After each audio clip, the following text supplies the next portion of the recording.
Amigos queridos, bom dia. Que a paz do Senhor possa estar convosco neste dia, o último dia do mês de novembro. Oh, louvado seja o nosso Deus que tem nos guardado e nos protegido e tem nos concedido bênçãos e privilégio de podermos cada dia prepararmos-nos para o breve encontro com nosso Senhor e Salvador Jesus Cristo. Amigos, vocês estão vendo que essa meditação está indo ao ar um pouco tarde. Mas isso não é a razão pela qual vocês não possam assistir, porque ela é muito importante. Algumas coisas estão acontecendo e sabemos que muitas vezes o inimigo opera para que a obra do Senhor seja travada.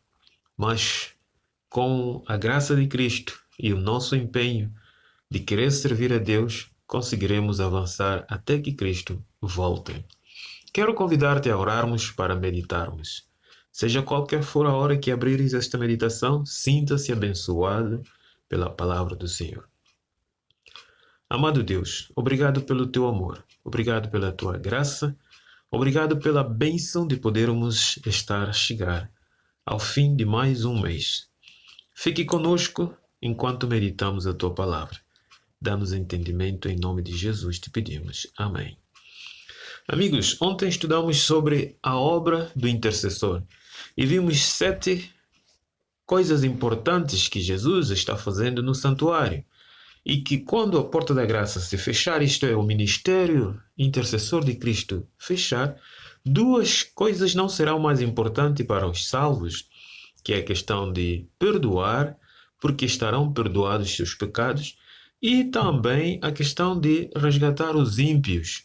Deus não precisará mais, porque foi dado toda a oportunidade para que todos pudessem ser salvos, mas rejeitaram a salvação. Bem, como estará os filhos de Deus, os justos, durante o período em que a porta da graça se fecha e começa as 7 últimas pragas, preparando assim para a vinda de Jesus?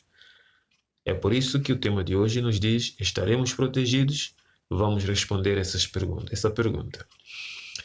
Então diz-nos aqui que quando Cristo proclamar está feito e fizer a declaração solene, quem é injusto, faça injustiça ainda. E quem está sujo, suje-se ainda. E quem é justo, faça justiça ainda. E quem é santo, seja santificado ainda. Apocalipse 22, verso 11. Quando Cristo fizer essa declaração, a situação de todos os humanos estará decidida para a vida ou para a morte. Não haverá possibilidades de mudança.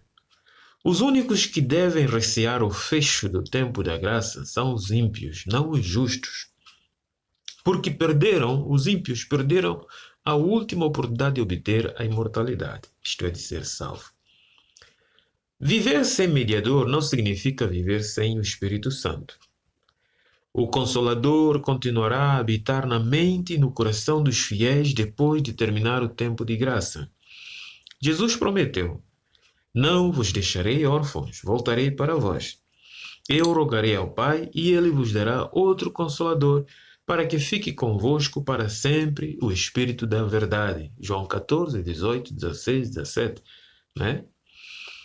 Jesus quebraria sua promessa se retivesse ou se retirasse o Espírito Santo aos seus filhos depois do fim do tempo de graça. Ele prometeu que o Espírito Santo estaria conosco para sempre, porque necessitaremos do Espírito Santo para vivermos sem intercessor. Então, nós não precisamos ficar assustados quanto a essa questão de viver sem um intercessor. Enquanto estivermos nesta terra, mesmo que vivamos uma vida perfeitamente sem pecado, isto porque a graça de Cristo nos concede esse poder para vencer o pecado, precisaremos da justiça de Cristo para nos cobrir. Essa ideia de que a nossa justiça será suficiente depois do fim do tempo de graça é totalmente contrária ao Evangelho. Ninguém é suficientemente justo para estar diante de Deus. É sempre a justiça de Cristo que nos cobrirá nesta vida e para toda a eternidade. Nós estaremos vivendo no céu porque Cristo, não porque fizemos alguma coisa boa, não porque alcançamos alguma perfeição. Alguns defensores de um certo perfeccionismo ousam perguntar: por que precisaríamos do poder de Deus para vencer o pecado quando já não pecamos? Sim, os filhos de Deus, depois do tempo da graça se fechar, não podem estar vivendo com o pecado. Não podem estar a pecar. Isso faz com que ele não precise mais do poder de Deus e da sua graça. Poderíamos não pecar, mas continuaremos a ter uma natureza pecaminosa, porque ainda não fomos transformados para a imortalidade. Aí é que está a diferença. Ter a natureza pecaminosa e viver sem pecado. E ter a natureza pecaminosa, viver com pecado. Muitas pessoas que buscam, asseguram essa ideia perfeccionista, alegam que nesse tempo não precisaremos do intercessor, não precisaremos do poder de Deus, porque tudo já está consumado, quem está salvo, e não há possibilidade dessas pessoas mais pecarem. Isto é ridículo. Amigos, nós continuaremos a precisar da justiça de Cristo porque a nossa natureza só torna imortal, só torna justa e santa e pura, perfeitamente completa, quando Cristo se manifestar na nuvem do céu. Enquanto ele não fizer isso, nós ainda continuaremos com a natureza pecaminosa. Veja o que é que 1 Coríntios 15, versos 50 a 58 descreve. Leia com atenção. O apóstolo Paulo diz que é necessário que o que é corruptível se revista da incorruptibilidade e o que é mortal se revista da imortalidade. Enquanto isso não acontecer, ainda que a porta da graça se fechar e demorar mais 1000 anos, os que são salvos estão salvos em Jesus, sim, mas têm a natureza pecaminosa. E com essa natureza pecaminosa, necessita da graça de Cristo, necessita da justiça de Cristo, necessita do poder do Espírito Santo. Só a justiça de Cristo pode cobrir a nossa nudez pecaminosa aos olhos do Pai. E no entanto, e no tempo de angústia que se seguirá, meus amigos, o fecho do tempo da graça, não é? Que seguirá o fecho do tempo da graça, esse tempo de angústia, necessitaremos de mais poder do Espírito, não de menos. Lembra que o texto bíblico de Apocalipse 22, 11 diz: quem é justo tem que continuar a se justificar ou a tornar mais justo. Quem é santo tem que continuar a tornar mais santo. E quem opera essa santidade, essa justiça, é o poder do Espírito Santo e Jesus Cristo na nossa vida, enquanto se decorre o tempo de angústia. Jesus continuará a ouvir as preces dos fiéis e a defendê-los dos ataques e acusações do inimigo, o acusador dos nossos irmãos, o mesmo que acusa de dia e de noite diante do nosso Deus. Apocalipse 12:10.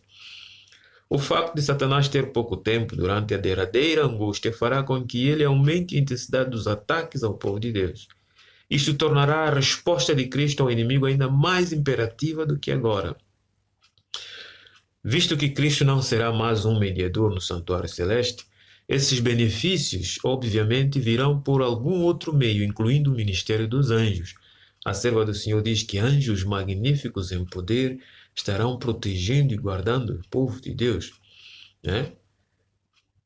Meus amigos, é preciso nós estudarmos a palavra do Senhor com humildade e mansidão para compreendermos o processo do plano da salvação e não cairmos em pequenas falhas de compreensão e muitas vezes induzidas por alguns que querem alcançar a salvação pelo que ele faz e não por aquilo que Cristo fez, faz e fará na nossa vida.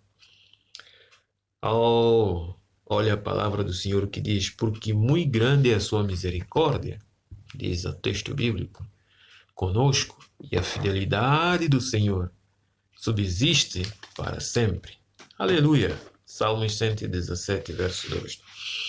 Querido amigo, que ao meditar nesta reflexão, possas te fortalecer e animar e olhar com esperança o tempo de angústia, o tempo em que Cristo deixará de interceder no santuário, mas que permanecerá com o seu povo, santificando-os cada vez mais, justificando-os cada vez mais, para que possam estar completamente habilitados para receber a imortalidade e habitar diante do Pai para toda a eternidade.